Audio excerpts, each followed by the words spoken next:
Savol quyidagicha. 1 1 1 3 ta 1 ha? Bular ham 3 tadan. Shuni 4 tasini, eshitinglar. Bularning orasiga ishora qo'yasizlarda 6 hosil qilasizlar.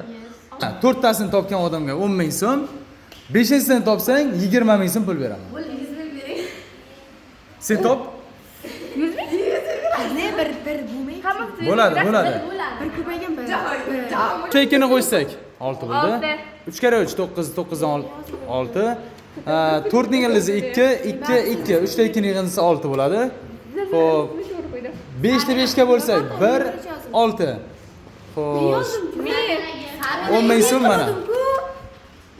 Xo'p. Keyingisini topa olamizmi? Qani? Qanday bo'ladi? Yo'q, shunday ko'rsatib ketavermaylik. Bir nima ne? Xo'p, topding-ku mana. 3 ta 1 ni qo'shamiz. 3, 3 ning faktoriali 6 bo'ladi. 3 ta 2 ni qo'ysak 6, 3 kere 3 9 dan 3 tersak 6. Bularda ildizlar, ya'ni 2 2 2 6 bo'ladi. Ikkalasini bo'lsak 1, 1 ga 5 qo'ysak 6. To'ppa to'g'ri.